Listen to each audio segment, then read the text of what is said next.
नमस्कार दोस्तों, स्वागत है आपके अपने चैनल द हॉन्टेड रेडियो में। दोस्तों, मैंने पहले भी हमारे इस चैनल में चलावे के कई किस्से और कहानियाँ सुनाया है और कहानियों को आप सबने बहुत ही पसंद किया है। आज भी मैं आप सबको छलावे की दो काफ़ी अजीब और डरावनी कहानियाँ सुनाऊंगा। कृपया अपने अपने हेडफोन्स लगाइए और कहानी का पूरा मजा लीजिए। तो चलिए बढ़ते हैं कहानियों की ओर। ये पहली कहानी है अजय की। कई साल पहले अजय अपने गांव में कपड़ों का व्यापार करता था। वो शहर से अच्छे अच्छे कपड़े लाकर गांव में बेचता था। उसका ये बिजनेस धीरे धीरे बढ़ने लगा था। पहले वो महीने में 1-2 बार शहर जाता था, पर अब वो हफ्ते में 2-3 बार जाने लगा था।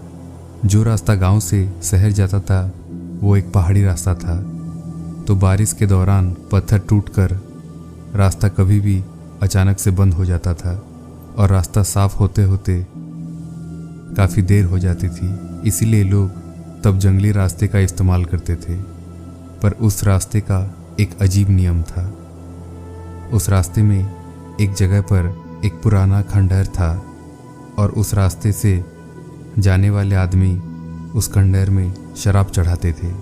गांव के लोग मानते थे उस खंडहर में कई सारे आत्माएं रहती हैं। शराब ना चढ़ाने पर वो आत्माएं लोगों को परेशान करती हैं।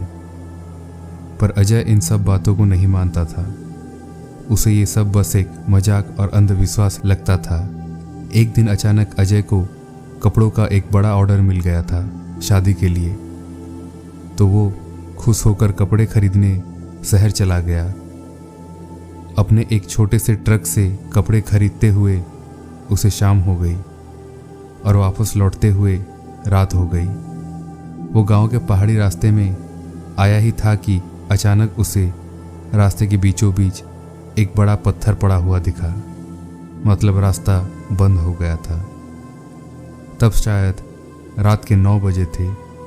फिर उसने अपने ट्रक को वापस मोड़ा और उस जंगली रास्ते की ओर ले गया। अजय ये पहली बार अकेला उस जंगली रास्ते से वापस गांव लौट रहा था। वो कच्चा रास्ता था। चारों ओर बस पेड़ और घनी झाड़ियाँ थी। अजय गाना गुनगुनाते हुए अपने रास्ते पर आगे बढ़ रहा था। तभी उसका ट्रक अचानक झटका खाते हुए बंद पड़ गया। अजय ट्रक से उतरा और इंजन चेक करने लगा, पर उसे सब कुछ ठीक ठाक ही लग रहा था। उसने दोबारा ट्राई किया, पर इंजन शुरू ही नहीं हो रहा था। फिर वो मदद ढूंढने के लिए पैदल ही आगे बढ़ने लगा। कुछ ही दूर आगे जाने के बाद उसे एक गैरेज दिखा। गैरेज देखते ही वो दौड़ते हुए उसके पास गया और उसका दरवाज़ा खटखटाने लगा। कुछ देर बाद एक काला लंबा आदमी ने दरवाज़ा खोला। वो काफ़ी डरावना लग रहा था। अजय ने कहा, भाई साहब, वो मेरा ट्रक बिगड़ गया है, थोड़ी मदद चाहिए थी। इतना कहते ही वो काला आदमी बोला, वो सब तो ठीक है, पर उसके बदले मुझे शराब की एक बोतल चाहिए, वो भी अभी। अजय ने कहा, पर अभी मैं शराब कहाँ से लाऊं? मेरे पास पैसे हैं, पैसे आप रख लीजिए। वो आदमी हंसते हुए बोला, हाँ, वो कागज मेरे किस काम का? मुझे शराब चाहिए, वो भी अभी, नहीं तो तुम जा सकते हो। अजय ने कहा, ठीक है, आप मेरी गाड़ी ठीक कर दीजिए, मैं कहीं से शराब का इंतजाम करता हूँ। फिर अजय उस आदमी को अपने ट्रक के पास ले गया और वो शराब ढूंढने चला गया। कुछ दूर आगे जाने के बाद अजय को एक और झोपड़ा दिखा। अजय तुरंत उस झोपड़े के पास गया और दरवाज़ा खटखटाने लगा। कुछ ही देर बाद एक बूढ़ा आदमी बाहर आया। अजय ने उसे पूरा वाकया कहा।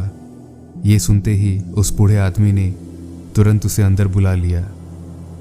अंदर आते ही उस बूढ़े ने कहा, वो गैरेज मैकेनिक कोई इंसान नहीं है, बल्कि वो एक छलावा है। उसने ही तेरी गाड़ी को रोक दिया है।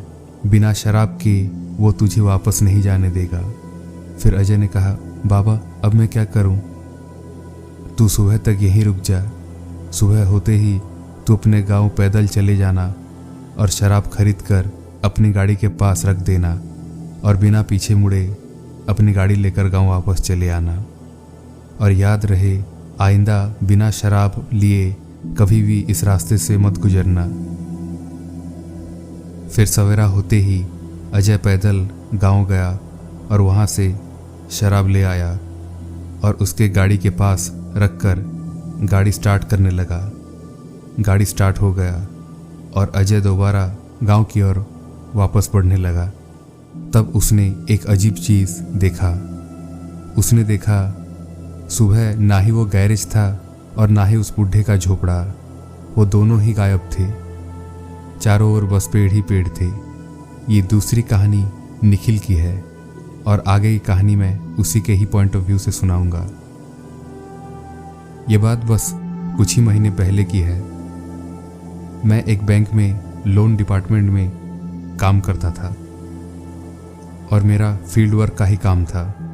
मैं हमेशा बाइक पर टूर करता रहता था। एक बार मैं एक क्लाइंट के घर गया हुआ था। उनका घर एक गांव में पड़ता था। वहाँ सारा काम खत्म होते हुए मुझे शाम हो गई। करीब शाम 6 बजे मैं उस गांव से रवाना हुआ। रास्ता काफ़ी खाली था। कुछ ही दूर जाने के बाद मुझे रास्ते किनारे एक अजीब सा पुतला दिखा। वो बांस और भूसे से बना हुआ था। ऐसे पुतले खेतों में लोग लगाते हैं, पर यह पुतला तो रास्ते में लगा हुआ था। मैंने इस बात को ज़्यादा ध्यान ना देते हुए अपने रास्ते आगे बढ़ने लगा। कुछ 3-4 किलोमीटर और आगे जाने के बाद मुझे बिल्कुल वैसा ही पुतला फिर से रास्ते के किनारे दिखा। अब मुझे कुछ अजीब लगने लगा। मैंने बाइक रोका और उतरकर उस पुतले को गौर से देखने लगा। मैं उसे देख ही रहा था कि तभी मुझे लगा जैसे उस पुतले ने अपना हाथ हिलाया। मैं बिल्कुल डर के मारे सहम गया। मैंने दोबारा बाइक स्टार्ट किया और आगे बढ़ने लगा। तभी मेरी नज़र रियर व्यू मिरर पर पड़ी। मैंने देखा वो पुतला दौड़ते हुए मेरा पीछा कर रहा है। वो नज़ारा देखते ही मेरी जान आकर हलक पर अटक गई। मैंने बाइक की स्पीड और बढ़ा दी। करीब 15 मिनट बाद मुझे रास्ते के किनारे एक चाय की दुकान दिखी। मैंने वहाँ गाड़ी रोका और वहाँ पानी पीने लगा। उस दुकान में उस वक्त कोई नहीं था। मुझे लगा शायद दुकान का मालिक अंदर गया होगा। मैंने आवाज़ दी, कोई है यहाँ? कोई है? फिर अंदर से आवाज़ आई, हाँ हाँ रुको, आ रहा हूँ। फिर कुछ देर बाद वही पुतला अंदर से बाहर निकला। ये देखकर मैं खड़े खड़े ही कांपने लगा और कब बेहोश हो गया मुझे पता ही नहीं चला। जब मेरी आंख खुली मैं अपने घर में ही था। किस्मत से मेरा एक दोस्त उसी रास्ते से आ रहा था और वही मुझे घर छोड़ने आया था। फिर अगले दिन मैंने ये पूरी बात मेरे उसी दोस्त को बताई तो उसने कहा, शाम को उस रास्ते में कई सारे छलावे घूमते रहते हैं। कभी भी दोबारा किसी भी अजीबोगरीब चीज़ को देखने पर भी अनदेखा करके आगे बढ़ जाना। उसी दिन मुझे छलावे की सच्चाई मालूम हुई। तो ये थी दोस्तों आज की 2 कहानियाँ। पसंद आए तो प्लीज़ लाइक, कमेंट और सब्सक्राइब करें। धन्यवाद।